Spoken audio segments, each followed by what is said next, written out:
Chromatic aberration is something photographers must live with. The idea of color fringing, due to the fact that different colors focus at different distances from a lens.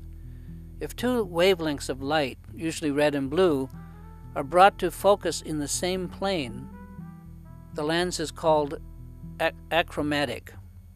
We all have those little diopters, the close-up lenses that are two lenses put together.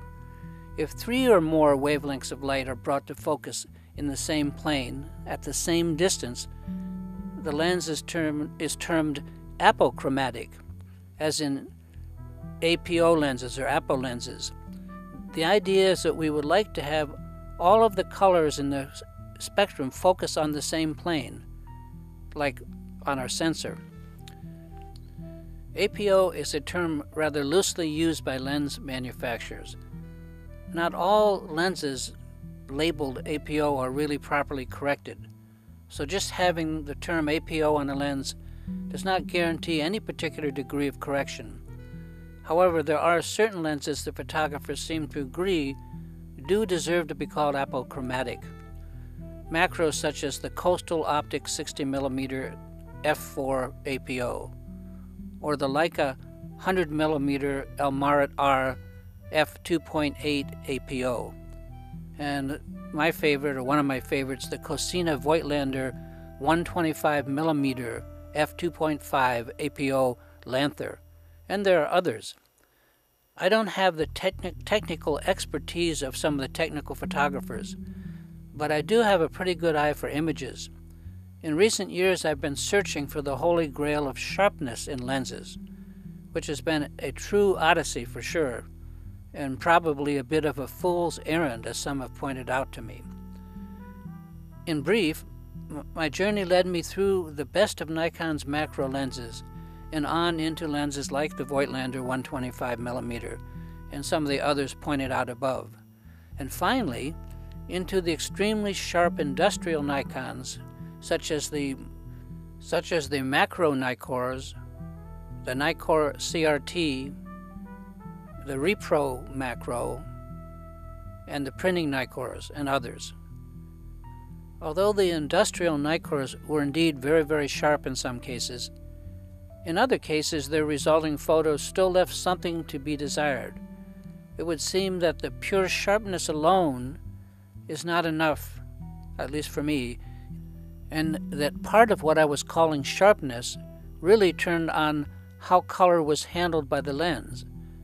In other words, color treatment very much affects what I was calling sharpness, which brings me to the apochromatic lenses.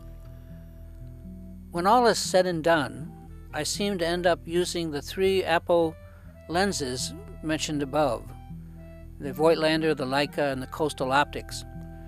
And I've got many other fine lenses, such as the Zeiss 50mm and 100mm macroplaners, but to my eyes, their more contrasty look, for lack of a better word, detracts from their excellence, so I seldom use them in my work, although they're great lenses. Yes, they're very, very sharp, but part of sharpness, so I argue to myself, is color, and the Zeiss lenses are not true APO lenses, and that apparently, at least to my eye, makes a difference. Then, when I did a lot of work with the various industrial Nikors, which indeed are as sharp or sharper than any of the above-mentioned lenses, the results left something to be desired. These are true for what are called the macro Nikors. So sharp all by itself is not all that sharp, so to speak. In fact, in the end, my whole idea of sharpness turned out to be dependent on color, and this was a surprise. Perhaps some of the industrial Nikors lack the modern coatings or something, so I have to be careful what photo environments I use them with, where subtleness of color is not key, they work fine. But where refined color is paramount, I'd best use other lenses. Hopefully some of you listening here will have the proper explanation for what I'm only able to see as a difference. All of this was pre-Nikon 800E. With the advent of 36 megapixel images, all of this becomes, for me anyway, much clearer. What was something I guessed at with the Nikon D3S and the D3X becomes more obvious with the D800E. It's clear from the D800E photos that uncorrected non-APO sharpness lacks something that APO-corrected lenses appear to have, as in, at least what I'm looking for, call it sharpness or what have you.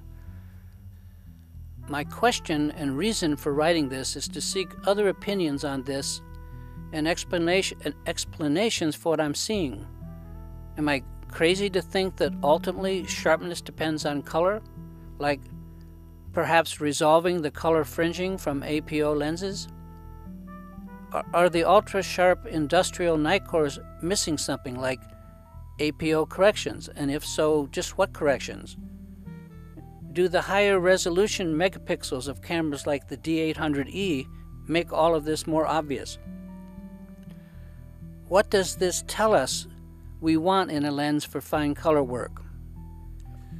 Those are just some of the questions that I'm having at this time.